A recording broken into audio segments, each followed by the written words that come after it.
File handling. File handling हम लोग Python में कैसे करेंगे आज वो सीखेंगे। फाइल हैंडलिंग का मतलब होता है कोई भी डेटा या इंफॉर्मेशन को फाइल में स्टोर करना। उसको हम लोग दो तरह से करते हैं, टेक्स्ट फाइल और बाइनरी फाइल। कोई भी फाइल को स्टोर जो कंप्यूटर में हम लोग रखते हैं वो दो तरह से सेव होता है, या तो वो टेक्स्ट फाइल में सेव होता है तो बाइनरी फाइल में सेव होता है, दो तरह से सेव होता है। डेटा फाइल्स क्या होता है, जो हम लोग डेटा का मतलब होता है कि जो हम लोग स्टोर कर रहे हैं। जैसे एग्जांपल अगर हम लोग लेंगे हाय हाउ आर यू, ये जो मैसेज हम लोग कर रहे हैं उसको बोलते हैं डेटा, और उसको फाइल में सेव करना, कोई भी रिटर्न वर्क को फाइल में सेव करना, वो हम लोग पाइथन से सीखेंगे। तो डेटा फाइल्स का मतलब होता है data files are the files that are store data pertaining to a specific application. मतलब कोई इंफॉर्मेशन को स्टोर करना फाइल में और वो स्पेसिफिक जगह पे सेव करेंगे, या तो हम लोग टेक्स्ट फाइल में सेव करेंगे या बाइनरी फाइल में सेव करेंगे।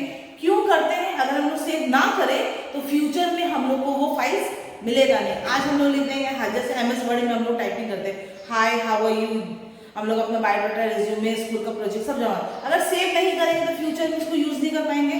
तो वैसे ही पाइथन में अगर हम लोग सेव नहीं करेंगे कोई एप्लीकेशन या कोई जगह पर, तो हम लोग क्या करेंगे, उसको फ्यूचर में यूज नहीं कर पाएंगे।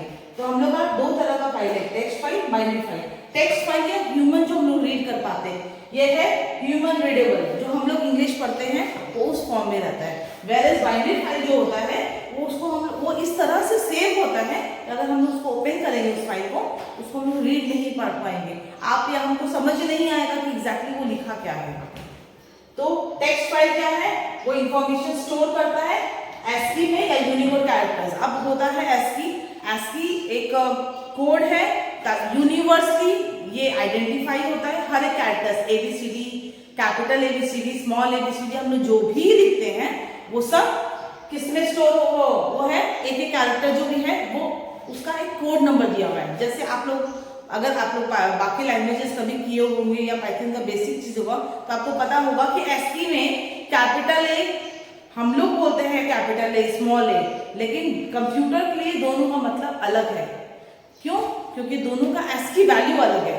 कंप्यूटर या फिर हम लोग जो यूज कर रहे हैं एप्लीकेशन, उसमें ASCII में कैपिटल A का मतलब होता है 65, कोड नंबर 65, एंड स्मॉल का है, स्मॉल ABCD का A का है 97, B का है 98 and so on, it continue. मतलब ASCII में capital A and small a का फर्क अलग है। कैपिटल A होता है 65, ASCII code number 65, small a है 97, वैसे ही B होता है 66 and so on, it continue 65, 66, 67 ऐसे चलता जाएगा 90 तक। वैसे ही स्मॉल a है, हम लोग के लिए कैपिटल A स्मॉल a का हम लोग सेम ही मान लेते हैं कि A है, दोनों में हम लोग प्रोनाउंसिएशन A ही करते हैं, लेकिन यहाँ पर इसका वैल्यू कंप्यूटर सेंस में चेंज हो जाता है। ये 97 है तो स्मॉल b हो गया 98 and so on, it continues till 122 z तक। तो ASCII वैल्यू हो या यूनिकोड, वही यूनिवर्सली जो आइडेंटिफाई होता है हर कैरेक्टर, जो हम लोग रीडेबल, हम लोग जो भी ABCD या कैरेक्टर्स डिजिट्स जो भी करते हैं वो सब ASCII कोड में सेव होता है, ठीक है, ताकि हम लोग उसको रीड कर सकें। नेक्स्ट है, हम लोग जो भी टेक्स्ट फाइल में सेव करते हैं उसको टर्मिनेट करते हैं। टर्मिनेट मतलब आज हम लोग एक चीज लाइन खत्म हुआ, एंटर मारे या कुछ भी करते हैं, इसको टर्मिनेट, कॉमा देते हैं, जैसे हम लोग A, B, C लिखते हैं या कोई नाम लिखते हैं तो इसको डेलिमिटर हम लोग बोलते हैं। डेलिमिटेड मतलब जहां पे हम लोग को पता चले कि वो वर्ड या कैरेक्टर लाइन खत्म हुआ है, तो डेलिमिटर यूज करते हैं टेक्स्ट फाइल में। बाइनरी फाइल में डेलिमिटर का जरूरत ही नहीं है, वो इस तरह से सेव होता है कि एक तो हम लोग को समझ में नहीं आता, दूसरा बात है उसमें कोई डेलिमिटर भी नहीं होता। थर्ड है जो हम लोग टेक्स्ट फाइल है, जो आज हम लोग बुक पढ़ते हैं वो टेक्स्ट फाइल में होता है। उसमें क्या है, वो उसको हम लोग लिख भी सकते हैं और उसमें रीड भी कर सकते हैं, राइट भी कर सकते हैं। तो ये दोनों काम ही हम लोग कर सकते हैं टेक्स्ट फाइल में। यहाँ पर और क्या है कि जो भी आज हम एग्जाम्पल हम लोग नोटपैड में वो सेव किए, तो नोटपैड में सेव किए उसको राइट क्लिक करके हम ओपन विद वर्ड भी कर सकते हैं, या और कोई एडिटर से भी खोलेंगे तो हम लोग आप रीड कर पाएंगे उसमें क्या लिखा है। वेयरएज अगर बाइनरी फाइल को किसी में खोलेंगे तो एक तो वो खुलेगा नहीं ठीक से, अगर खुल भी गया तो रीडेबल नहीं, हम और आप समझ नहीं पाएंगे एक्चुअली क्या है, लिखा हुआ क्या है, तो वो binary file non human readable होता ही नहीं है। लेकिन बाइनरी फाइल का सबसे बड़ा फायदा क्या है कि वो best way to store information. क्यों? ताकि अगर आपका कोई इंफॉर्मेशन हैक कर ले या कुछ हो तो वो सिक्योरिटी पर्पस के लिए बाइनरी फाइल में सेव करना इजी रहता है, प्लस उसको मेंटेन करना भी इजी रहता है। तो टेक्स्ट फाइल और बाइनरी फाइल, इसमें हम लोग दोनों में क्या सीखे कि यहाँ पर हम लोग का सबसे पहला है text file is human readable, binary file readable नहीं है। टेक्स्ट फाइल से ज्यादा सिक्योर्ड है या फिर अच्छा तरीका होता है किसी भी बड़े बड़े कंपनीज या कोई प्रोफेशनल के लिए कि हम लोग बाइनरी फाइल में सेव करें फॉर सिक्योरिटी लेवल। फिर है यहाँ पे डेलीमीटर चाहिए, यहाँ पर डेलीमीटर का जरूरत ही नहीं है। और टेक्स्ट फाइल ASCII में सेव होता है, लेकिन बाइनरी फाइल को कोई ट्रांसलेशन का जरूरत नहीं है, क्योंकि हम लोग को भी पता है कि कंप्यूटर जो है वो बाइनरी फाइल्स में काम ज्यादा करता है, बाइनरी डिजिट्स में काम करता है, तो वो उसके लिए थोड़ा इजी हो जाता है कि कन्वर्ट करना, तो आपका ट्रांसलेशन टाइम भी बच जाता है। आई होप ये वाला part done. Next terms, text file दो तरह का होता है, रेगुलर टेक्स्ट फाइल और delimited text file. Regular text file मतलब जो हम लोग नॉर्मल टाइपिंग करते हैं, जो नोटपैड वगैरह में हम लोग जो नॉर्मल टाइपिंग करते हैं, वर्ड में करते हैं, तो नोटपैड में जो करते हैं, जो हम लोग टाइप करते हैं उसको हम लोग सेव करते हैं जनरल केस में नोटपैड में, जिसका एक्सटेंशन है .txt। इसीलिए यहाँ पे मेंशन लिखा हुआ है which stores the text in the same form as type, जैसा टाइपिंग किया सेम फॉर्म में सेव कर दिया, स्पेस के साथ हो, एंटर हो, कॉमा हो, फुल स्टॉप, जैसा आप टाइपिंग करोगे सेम फॉर्म में सेव हो जाएगा। नेक्स्ट है डेलिमिटेड, हम नॉर्मल किए हैं लेकिन उसमें थोड़ा सा चेंजेस आ गया। तो a specific character store to separate the values, मतलब हर एक वैल्यू को डेलिमिटर से सेव वो किया हुआ है, सेव किया हुआ है, मतलब हम लोग जो टाइपिंग कर रहे हैं अंदर में सेव जब खोलेंगे तो थोड़ा उसमें चेंजेस रहेगा डेलिमिटर के साथ। जैसे एग्जांपल हर एक के बाद या तो टैब दिया रहेगा, अगर आप स्पेस नहीं दिएंगे, एक ही स्पेस देंगे तो टैब दिया हुआ, टैब मतलब थोड़ा ज्यादा स्पेस, और कॉमा दिया होगा हर एक वैल्यू के बाद। जैसे एग्जांपल यहाँ पे दिया हुआ है रेगुलर टेक्स्ट फाइल, हम लोग क्या किए, रेगुलर टेक्स्ट फाइल हम लोग टाइपिंग किए हैं श्रद्धा कंप्यूटर क्लासेस, तो सेम का सेम आप खोलोगे तो वही मिलेगा आपको। नेक्स्ट है TSV टेक्स्ट अगर होगा फाइल तो यहाँ पर टैब के साथ होगा। TSV और CSV क्या है, CSV में कॉमा लग जाता है, हर एक टेक्स्ट के बाद में कॉमा लग जाता है, डेलिमिटर लग जाता है, यहाँ पे टैब कॉमा। अब ये दोनों क्या होता है, TSV मतलब टैब सेपरेटेड वैल्यू, आप फुल फॉर्म ध्यान रखिएगा, ऑब्जेक्टिव क्वेश्चंस में फुल फॉर्म भी बहुत कॉमन है। तो टैब सेपरेटेड वैल्यूज, तो आपको यही ध्यान रखना होगा, डेलिमिटेड में जनरल केस में दो होता है, एक होता है टैब, दूसरा है कॉमा। टैब मतलब जो भी फाइल अगर हम सेव करेंगे, हम लोग नॉर्मल टेक्स्ट भी करेंगे तो उसमें टैब आ जाएगा, मतलब हर एक वर्ड के बाद या हर एक कंटेंट या वैल्यूज के बाद एक टैब अपने आप सेव हो जाएगा, स्टोर हो जाएगा। तो when a tab character is stored in separate values, मतलब हर एक वैल्यूज के बाद एक टैब आ जाए, एक स्पेस आ जाए। जैसे अभी हम यहाँ पे करें कि अगर हम श्रद्धा कंप्यूटर क्लासेस करके सेव कर रहे हैं और फाइल का नाम सेव कर रहे हैं किसमें, TSV फाइल में, अगर TSV फाइल में सेव करेंगे तो TSV फाइल का एक्सटेंशन है .tsv, वैसे कॉमा करेंगे तो .csv, तो कॉमा करके होगा। अगर सेव करेंगे फाइल को नॉर्मल आप टाइपिंग कीजिए, अगर TXT फाइल में करेंगे तो आपको मिलेगा नॉर्मल जो आप टाइप किए हो, अगर .tsv फाइल में सेव करेंगे तो आपको टैब के साथ में डेटा मिलेगा, ओपन करोगे, और अगर .csv फाइल में सेव करेंगे तो हर एक वैल्यूज के बाद आपको कॉमा मिलेगा। तो CSV file for comma separator, tab separator के लिए .tsv, ऐसे करके आपको ध्यान रखना होगा कि डेलिमिटेड मतलब अगर उसमें वैल्यूज के बाद में बीच में अपने आप कुछ डेलिमिटर आ जाए, तो जनरल केस में हम लोग इस दोनों में पाइथन में सेव करते हैं, या तो डेलिमिटर के साथ या विदाउट डेलिमिटर। विदाउट डेलिमिटर मतलब प्लेन टेक्स्ट जैसा चाहेंगे वैसा ही मिलेगा।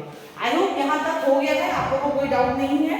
अगर कोई डाउट है तो please let me know by comments, comment से मेरे को पता चलेगा तो कहाँ प्रॉब्लम हो रहा है। नेक्स्ट टॉपिक है आपका, अभी हम लोग पहला प्रोग्राम सीखेंगे फाइल हैंडलिंग का। सबसे पहला प्रोग्राम है कि हम लोग एक टेक्स्ट फाइल जिसका नाम है f1.txt नोटपैड में सेव होगा, और हम लोग जो भी मेरा मैसेज उसमें दिया होगा या जो भी हम लोग टेक्स्ट उसमें लिखे होंगे, हम लोग को फर्स्ट 10 बाइट्स, बाइट्स का मतलब वो होता है अगर जैसे कंप्यूटर है तो उसमें कितने कितने बाइट्स हुए? COMPUTER।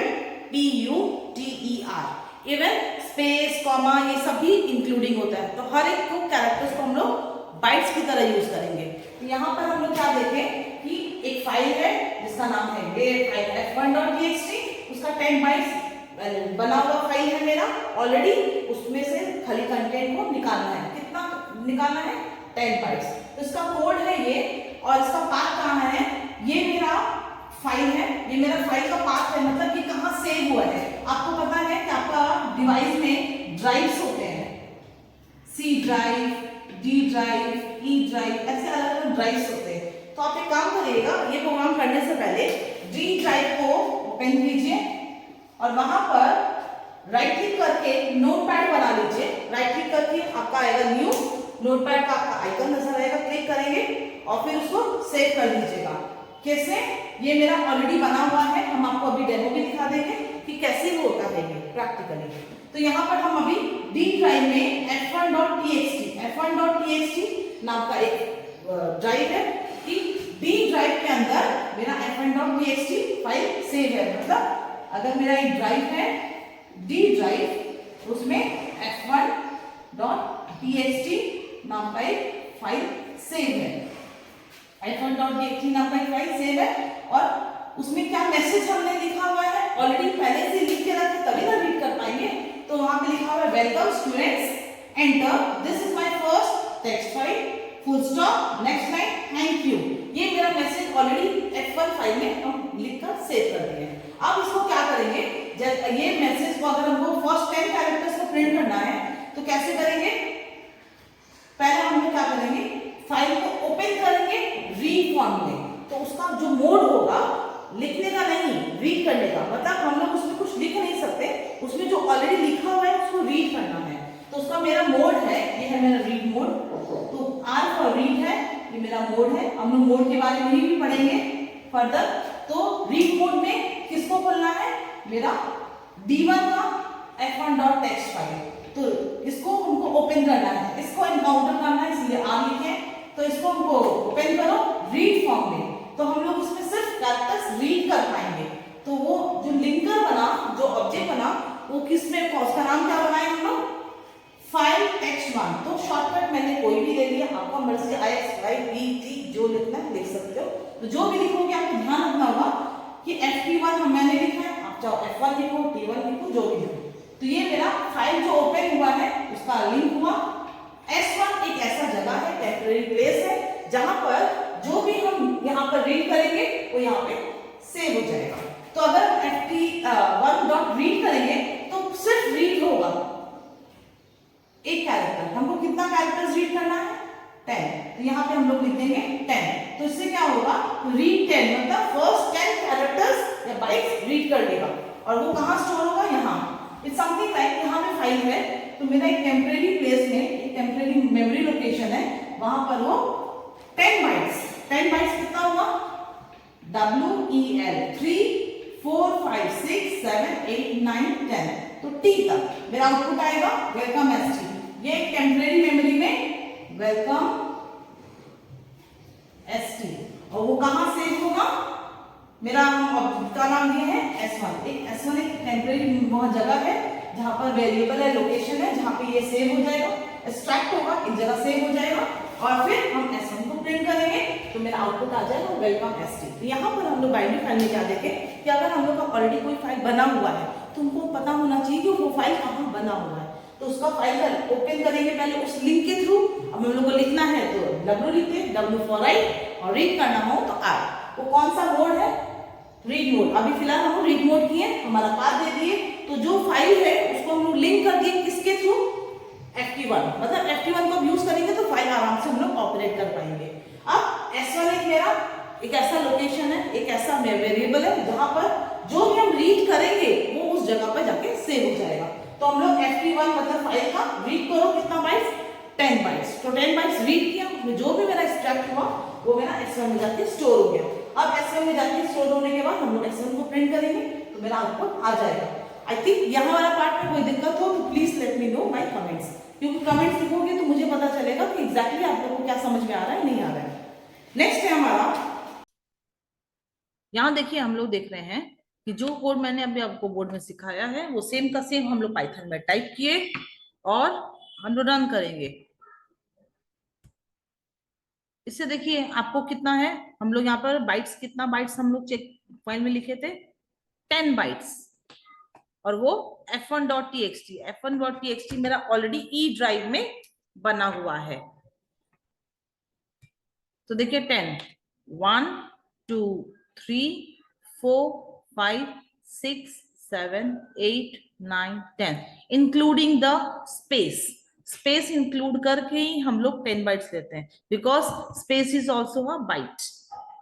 आई थिंक आपको ये क्लियर हो गया। टॉपिक है कि अगर हम लोग कोई फाइल में कोई क्रिएट करे फाइल और उसमें कुछ मैसेज लिखना चाहे तो कैसे होगा। क्रिएट अ फाइल, फाइल का नाम अभी हम लोग फॉर टाइम बिंग हम लोग क्या करते हैं, इसका नाम करते हैं f2.txt। आप चाहो तो f1.txt, लेकिन सबसे पहले हम रीड फाइल बना चुके हैं तो एक नया फाइल बना लेते हैं f2.txt।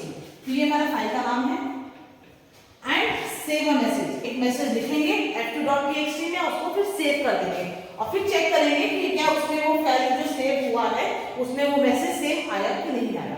तो कैसे करेंगे, ft1 आपको जैसे बताए थे कि कोई फाइल को ओपन करने के लिए एक आपको पॉइंटर या फिर लिंकर का जरूरत पड़ता है ऑब्जेक्ट का, तो ओपन करेंगे f2.txt। यहाँ पे देखिए हम पाथ नहीं दिए, अगर हम पाथ नहीं देंगे तो वो बाय डिफॉल्ट जहाँ पाइथन का फाइल सेव होता है, जो भी आपका डिवाइस का सेटअप है वो वहीं जाके सेव होगा।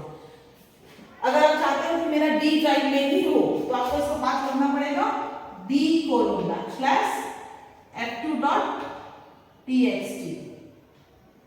अगर ये लिखेंगे तो ये डी ड्राइव में जाके सेव होगा, सी लिखेंगे तो सी ड्राइव में जाकर ये फाइल अपने आप होगा। अगर बना हुआ नहीं है तो अपने आप क्रिएट हो जाएगा। और ये कौन से मोड में होगा, write mode, because now we have to type a message and save it. तो हम लोग को एक मैसेज टाइप करना है और वो राइट मोड में करेंगे तभी हम लोग उसमें कुछ लिख पाएंगे। s1 एक वेरिएबल है जहां पर एंटर मैसेज, एक मैसेज आएगा कि एंटर अ मैसेज लिखेंगे, जो भी मैसेज लिखेंगे, जैसे यहाँ पे हम लोग लिखा हुआ है हेलो स्टूडेंट, अगर हम मैसेज लिखेंगे हेलो स्टूडेंट, जब उसको रन करेंगे तो मेरा आउटपुट मतलब उस फाइल में क्या सेव होगा, हेलो स्टूडेंट्स, सेम का सेम मैसेज सेव हो जाएगा। मैसेज कैसे सेव होगा, अभी तो सिर्फ टेम्परेरी मेमोरी s1 में यहाँ सेव हुआ वो, और फिर ft1 मतलब अभी सिर्फ मेरा s1 एक टेम्परेरी मेमोरी है जिसका नाम है s1, उसमें जाके मेरा s1 मैसेज सेव हुआ है। लेकिन अब क्या करेंगे हम लोग, उसको फाइल में लिखेंगे। तो ft1 मेरा लिंकर है राइट s1, मतलब s1 जो मैसेज है वो जाकर कहां सेव होगा, इस फाइल में। इस फाइल का ऑब्जेक्ट का नाम है ft1 में सेव होगा dot right is a function जिसके थ्रू हम लोग कोई फाइल में कोई मैसेज या कोई भी चीज लिख सकते हैं। और फिर जैसे ही ये काम हो जाए, ये एक रूल होता है कि जब भी अगर हम लोग कोई चीज ओपन करते हैं तो वो कोई ना कोई स्पेस देता है, फाइल ओपन करने से लेकर सब चीज का एक स्पेस देता है। तो अगर कोई चीज ओपन करते हैं, आज हम लोग बुक भी ओपन करते हैं तो बाद में क्लोज किया जाता है, वैसे ही अगर कोई फाइल ओपन करे तो लास्ट में उसको क्लोज कर देंगे, तो उसका है डॉट क्लोज फंक्शन। तो कौन सा क्लोज करना है, object name dot close. I hope यहां तक आपको क्लियर हो गया होगा। तो अगर हम ये पार्ट लिखेंगे कि पहले वो फाइल ओपन किए, अगर फाइल मेरा बना हुआ नहीं है तो वो बन जाएगा, और बना हुआ है तो ओवरराइट हो जाएगा। तो ध्यान रखिएगा, फाइल का नाम पहले से अगर कुछ हुआ तो पहले जो भी लिखा होगा सब ओवरराइट।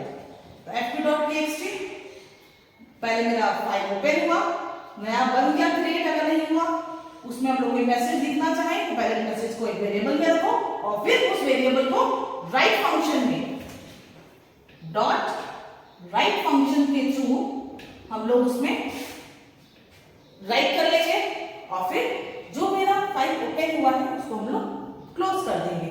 और जब हम लोग जाएंगे कि यहाँ पर अगर हम लोग को कोई ड्राइव में सेव करना है तो ड्राइव का नाम लेंगे, ड्राइव का नाम नहीं लेंगे तो वो बाय डिफॉल्ट जहाँ सेव होना है वहाँ सेव हो जाएगा। अगर आपको पता नहीं चलेगा कि वो कहाँ सेव हुआ है, आपने डी या ई या कुछ नहीं लिखा, तो आप लोग सर्च में जाकर भी अपना फाइल का नाम लिखोगे d2.txt तो आपको आ जाएगा। आप चाहो तो खोल के देख लेना, आप जो मैसेज टाइप किए हो सेम का सेम मैसेज उसमें आ जाएगा। आई होप ये वाला पार्ट आपको क्लियर है। अब प्रैक्टिकली देखो दिखा दे रहे हैं। यहाँ देखिए अभी हम लोग जो भी पढ़े थे कि टेक्स्ट फाइल को राइट मोड में कैसे लिखा जाता है। राइट मोड मतलब W for right.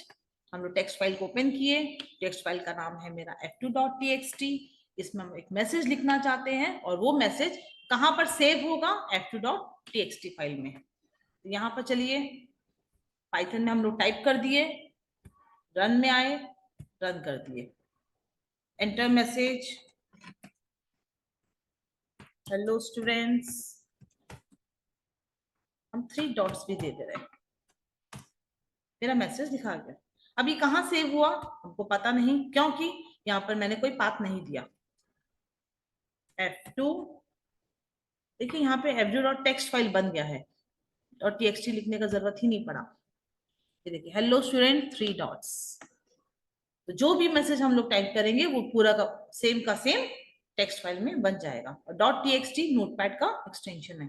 I hope यहाँ का नेक्स्ट टॉपिक है बाइनरी फाइल। बाइनरी फाइल में हम लोग कैसे उस पे रीड करेंगे या राइट करेंगे, आज दोनों एक साथ करेंगे, क्योंकि बाइनरी फाइल अगर आप ओपन करेंगे तो ठीक से ओपन नहीं होगा, और अगर ओपन हो भी गया लेकिन कोई सॉफ्टवेयर से या कोई ऐप से, तो फिर उसको आप लोग जो भी रीड करोगे आपको समझ नहीं आएगा, क्योंकि वो बाइनरी फॉर्म में सेव है जो हम लोग ह्यूमंस रीड नहीं कर पाते हैं। तो यहाँ पर पहला है आप लोग को प्रोग्राम में राइट करना है स्टूडेंट रिकॉर्ड्स। हम लोग 2 रिकॉर्ड सेव करेंगे, एक है रोल नंबर, दूसरा है नेम, और फाइल का नाम जो दिए हैं वो .dat दिए। बाइनरी फाइल को हम लोग dat फाइल में भी सेव करते हैं। तो पहला है इंपोर्ट पिकल। पिकल से हम लोग कोई बाइनरी फाइल में अगर हम लोग कुछ लिखना है तो हम लोग pickle.dump फंक्शन यूज करते हैं, और ये किसके अंडर में आता है, जैसे हम लोग अगर कोई फंक्शन को यूज करना है तो हम लोग को पहले पिकल यहाँ पर पैकेज को लाना होगा। प्रोग्राम में अगर नहीं लाओगे, इंपोर्ट नहीं करोगे तो ये फंक्शन काम नहीं करेगा। तो pickle.dump फंक्शन अगर हम लोग को यूज करना है, क्योंकि इसी के थ्रू हम लोग बाइनरी फाइल में कुछ लिख पाते हैं। तो सबसे पहला स्टार्ट करते हैं इंपोर्ट पिकल S1। चलिए ये 2 मेरा हम लोग इनिशियलाइज कर दिए हैं 2 डिक्शनरी, क्योंकि यहाँ पे क्वेश्चन ने बोला है कि एक प्रोग्राम लिखिए, बाइनरी फाइल टाइप कीजिए जिसका नाम है f3.dat, और हम लोग क्या करेंगे एक डिक्शनरी बनाकर उसको हम लोग बाइनरी फाइल में सेव करेंगे। तो यहाँ पर 2 है मेरा रिकॉर्ड, एक है रोल नंबर, नेम। तो रोल नंबर मेरा हेडिंग आएगा 1, कॉमा नेम हेडिंग आएगा ABC। ऐसे करके 2 रिकॉर्ड है हम लोग S1 और S2। ये मेरा डिक्शनरी है। डिक्शनरी आप लोग का अलग टॉपिक है, वो आप जब पढ़ाएंगे उसमें कर लीजिएगा। तो टाइम में डिक्शनरी को ऐसे सेव किया जाता है कि ऐसे रिकॉर्ड को इनिशियलाइज किया जाता है। तो ये मेरा 2 रिकॉर्ड है जो डिक्शनरी में सेव है, S1 और S2। Roll number :2 :1, comma name है आपका :10 तो ऐसे करके हम लोग उसको लिख लेंगे। फिर हम लोग क्या करेंगे, एक तो मेरा रिकॉर्ड एकदम इनिशियलाइज हो गया है, 2 डिक्शनरी हुआ है, हम लोग बाइनरी फाइल में सेव करेंगे। अब हम लोग इसमें क्या करेंगे, हम लोग यहाँ पर एक फाइल है जिसमें लिखना है, फाइल का नाम है f3.dat। तो उसको ओपन करना होगा, उसका ऑब्जेक्ट या लिंकर क्या है fb1। अपने मन से आप कोई भी और दे सकते हो, हम यहाँ दिए fb1। उसको ओपन किए dat फाइल को, और w अगर ये बना हुआ है एज यूजुअल टेक्स्ट में, अगर बना हुआ है तो ओवरराइट हो जाएगा, और नहीं बना हुआ है तो न्यू फाइल जनरेट हो जाएगा, क्रिएट हो जाएगा। ठीक है, तो ये राइट मोड में। तो जब हम लोग वहां पे यूज किए थे टेक्स्ट फाइल तो सिर्फ W लिखे थे, लेकिन सिंस ये बाइनरी है तो B, राइट WB मतलब बाइनरी फाइल को राइट मोड में ओपन करेंगे। ओपन हो गया। अब pickle.dump मेरे पास ऑलरेडी 2 रिकॉर्ड बना हुआ है रेडी, उसको हमको खाली उसमें इंसर्ट करना है बाइनरी फाइल में। तो क्या होगा, S1 को का जो रिकॉर्ड है किसमें लिखना है fb1, मतलब इस फाइल का जो ऑब्जेक्ट है उसके थ्रू किस तरह से लिखा जाता है कि कौन सा डेटा को स्टोर करना है और कहां पे कौन सा फाइल का ऑब्जेक्ट है। ऐसे करके 1 और 2 डंप फाइल से हम लोग कर दी। pickle.dump ये हमारा इनबिल्ट फंक्शन है एज यूजुअल यू नो। अभी आप बताए थे कि इससे हम लोग कोई भी बाइनरी फाइल में कुछ लिखना हो तो pickle.dump फंक्शन से करते हैं। जैसे मेरा लिखना हो गया हम लोग क्लोज कर दी। तो यहाँ पे हम लोग क्या किए, पिकल को पहले हम लोग इंपोर्ट किए, क्योंकि पिकल के थ्रू हम लोग कुछ भी लिख पाएंगे बाइनरी फाइल में। 2 डिक्शनरी है, 2 रिकॉर्ड लिखे हैं डिक्शनरी का, जिसको यही 2 रिकॉर्ड को हम लोग को बाइनरी फाइल में लिखना है। फाइल को ओपन किए, उसका ऑब्जेक्ट है OB1। अब इस ऑब्जेक्ट के थ्रू हम लोग दोनों को लिख पाएंगे। कैसे सिंटैक्स है, pickle dot the S1 record को डालो इसमें फाइल का, और उसमें S2 को भी डालो फाइल में, फिर फाइल का काम क्लोज। जब तक क्लोज नहीं करेंगे जैसे तो आपको क्या होगा, ये मेमोरी फाइल जो मेमोरी है वो अभी यूज में रहेगा, वो काम वो क्लोज नहीं हुआ, वो कहीं ना कहीं टेम्परेरी फाइल ओपन रहेगा। ठीक है, एक बार ये हमारा बन गया तो ये दोनों अगर आप ओपन करोगे भी तो यहाँ पे देखिए हम फाइल को जो ओपन किए हैं वहां पे आपको पाथ नहीं लिखे हैं, तो ये क्या है, पाइथन जहाँ डिफॉल्ट सेव होगा वहां जाके सेव जो होगा f3.dat। अब इसी डिफॉल्ट को हमको ओपन करना है, यही सेम फाइल जो हम अभी लिखे हैं इसी को रीड करने का तरीका है इंपोर्ट पिकल। तो यहाँ देखिए प्रोग्राम है, ये था हमारा राइट, ये हमारा रीड बाइनरी फाइल, तो f3.dat जो अभी हम लोग लिखे हैं उसी को ही हम लोग रीड करेंगे और जो भी हम लोग इसमें लिखे हैं उसको हम डिस्प्ले करेंगे अपने आउटपुट स्क्रीन में। ठीक है, तो उसके लिए इंपोर्ट पिकल एज यूजुअल आपको हम बताएं कि पिकल से ही हम लोग लिखते हैं और पिकल से ही हम लोग लोड करते हैं या राइट ले पाते हैं, लिखना या लेना दोनों ही काम पिकल से होता है। तो इंपोर्ट पिकल टेम्प एक फाइल बना, छोटा सा एक मेमोरी स्पेस बना रहे हैं जिसका नाम है टेम्प, जो है डिक्शनरी का हम लोग इस तरह से डिनोट करते हैं कि अभी वो खाली है। FR ये हमारा ऑब्जेक्ट है ताकि F3 को लिंक कर सके, ऑब्जेक्ट बना सके। और ये कौन सा मोड में है, रीड मोड, ये था राइट मोड क्योंकि हमको लिखना था। अब ये जो ऑब्जेक्ट बना है वो किसमें, रीड मोड, मतलब कोई भी फाइल होगा उसमें हम लोग लिखेंगे नहीं, वो सिर्फ रीड कर पाएंगे। फिर ट्राई एक्सेप्ट इसलिए करते हैं अगर कोई एरर आया, कोई प्रॉब्लम आया तो हम लोग को डिस्प्ले कर देगा और फाइल को क्लोज कर देगा ताकि हैंग ना हो। अगर हम लोग ये नहीं लिखेंगे तो क्या होगा कि अगर कोई एरर आया भी तो काम नहीं करेगा, हम लोग को समझ भी नहीं आएगा कि एग्जैक्टली प्रॉब्लम कहाँ हो रहा है। तो इसलिए अगर कोई एंड ऑफ फाइल में एरर आता है तो उसको क्लोज कर दो, सीधा फाइल को क्लोज कर दो, इसलिए ये है। तो ट्राई एक्सेप्ट मतलब इसमें अगर फाइल से रिलेटेड कोई एरर आया, एंड ऑफ फाइल से रिलेटेड कोई एरर आया कि फाइल एंड नहीं हुआ या कुछ भी प्रॉब्लम आया तो वो सीधा फाइल को क्लोज कर देगा। अब है आपको फाइल को रीड करना है, अगर आपको फाइल में कोई प्रॉब्लम नहीं है तो आराम से 10 में एक एक करके ये दो रिकॉर्ड है, पहला रिकॉर्ड लेगा 10 फाइल में दिया तो पहला रिकॉर्ड क्या है, रो 1 नेम ABC, ये 10 फाइल में आया उसको प्रिंट कर दिए, मतलब टेम्परेरी फाइल है उससे लिया और उसको प्रिंट कर दिया। फिर नेक्स्ट रिकॉर्ड को लिया, रीड कर दिया, ऐसे करके ये जब तक रिकॉर्ड रहेगा तब तक वो चलता रहेगा। आई होप ये क्लियर हो गया। इसको प्रैक्टिकली कैसे करते हैं वो भी अभी दिखा देते हैं। नेक्स्ट क्लियरली देख पा रहे हैं कि यहाँ पर दो बाइनरी फाइल है, पहला है जिसमें हम लोग राइट मोड में लिखे हैं, मतलब ये कोड लिखे हैं अभी जो बोर्ड में मैंने सिखाया आपको, और दूसरा है उसी को ओपन करके f3.dat को ओपन करके उसका जो भी उसमें लिखे थे, जो भी मैसेज लिखे थे, जो भी डेटा रखे थे वो हम लोग है। तो यहाँ पे हम लोग डिक्शनरी बनाए हैं, डिक्शनरी को हम लोग स्टोर किए हैं किस फाइल में, f3.dat, और f3.dat में हम देख रहे हैं कि f3.dat का कोई लोकेशन नहीं दिए हैं, D ड्राइव E ड्राइव। इससे क्या होगा, बाय डिफॉल्ट f3.dat जहां भी सेव होगा राइट मोड में वहीं पर वही अपना बाय डिफॉल्ट वो रीड कर लेगा f3.dat को उसी फाइल में। तो चलिए इसको डेमो देखते हैं कि अगर वो कोड को हम लिखें तो कैसे रन करेगा। सिर्फ आपका कंपाइलर देखा, रन किया और f3.dat फाइल में लिख दिया। याद रखिएगा as you know file handling में हम लोग सबसे ज्यादा प्रायोरिटी यही होता है कि अगर हम लोग कोई भी फाइल में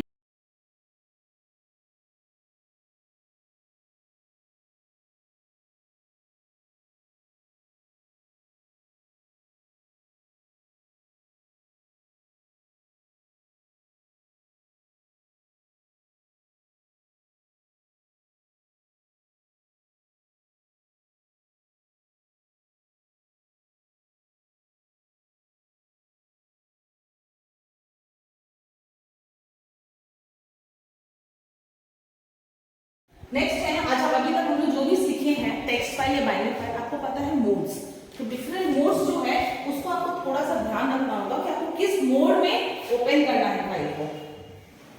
R फॉर रीड ओनली, ये पार्ट जो है रीड करना है टेक्स्ट फाइल तो R, रीड कर पाएंगे। लेकिन अगर बाइनरी फाइल रीड करना है तो RB, मतलब हर एक के बाद B लग रहा है, रीड करो binary file RB।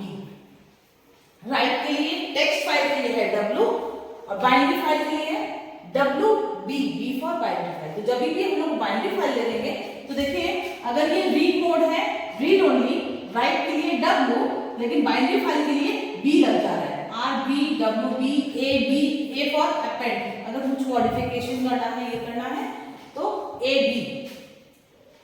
R plus, इसमें रीड एंड राइट दोनों कर सकते हैं। तो यहाँ पर है ये आपका टेक्स्ट फाइल के लिए, वेयरएज आपका R प्लस B लिखो या RB प्लस लिखो, ये है बाइनरी फाइल। आपका दो तरीका है, चाहे ये यूज करो और दैट। नेक्स्ट है W plus, right and read. यहाँ पर भी वही सेम चीज, W plus B, WB plus, ये है आपका बाइनरी फाइल। तो बाइनरी फाइल में हर जगह आप नोटिस किए B लगा हुआ है। और एंकर A प्लस मतलब इसको हम लोग चेंजेस करके रीड भी कर सकते हैं, मतलब एक बार ओपन करिए, आप उसमें अपेंड करके उसको रीड कर दीजिए, दोनों काम कर सकते हैं। तो यहाँ पे हम क्या देखें कि सिर्फ रीड करना है तो R, सिर्फ राइट करना है तो W, अपेंड करना है तो A, और फिर रीड एंड राइट मतलब एक से ज्यादा करना है तो प्लस, पहले रीड फिर प्लस लिखते राइट, राइट एंड रीड तो W प्लस, और अपेंड और राइट A प्लस। ये तो हुआ आपका टेक्स्ट फाइल का। और बाइनरी फाइल में इन सब के आगे B लग जाता है। R के लिए यहाँ पे टेक्स्ट फाइल के लिए R, तो इसके लिए RB, बाइनरी फाइल के लिए। W फॉर टेक्स्ट फाइल के लिए है राइट, सिर्फ राइट, यहाँ पर बाइनरी फाइल के लिए WB। A for anchor tag आपके लिए टेक्स्ट फाइल, बाइनरी के लिए AB। R plus, R for read and right, तो यहाँ पर है प्लस है ना, तो यहाँ पर रीड और राइट दोनों हो रहा है, तो बाइनरी फाइल के लिए RB प्लस या R प्लस B, दोनों ही B लग जा रहा है, B for binary. W plus वही सेम चीज, WB प्लस और W plus B, read and right. Anchor के लिए A प्लस है आपका टेक्स्ट फाइल, और बाइनरी फाइल के लिए A प्लस B और AB plus, append and read. I hope आपको अगर ये वाला ध्यान रहेगा तो ये, लेकिन याद रखिएगा राइट मोड में अगर आपका फाइल ऑलरेडी बना हुआ है तो वो ओवरराइट हो जाएगा। तो ध्यान रखिएगा इस चीज को, क्योंकि पहले आप रन किए हो तो वो आप मैसेज आपको वापस नहीं दिखेगा, ओवरराइट हो जाएगा। और नहीं बना हुआ है तो नया फाइल बन जाएगा। तो इस अगर आपका मोड्स याद रहेगा तो आप कोई भी फाइल ओपन करोगे उस हिसाब से ही आप काम कीजिएगा कि आपको किस मोड में ही ओपन करना है। ठीक है, रीड और राइट हम आपको करवा चुके हैं प्रोग्राम के साथ।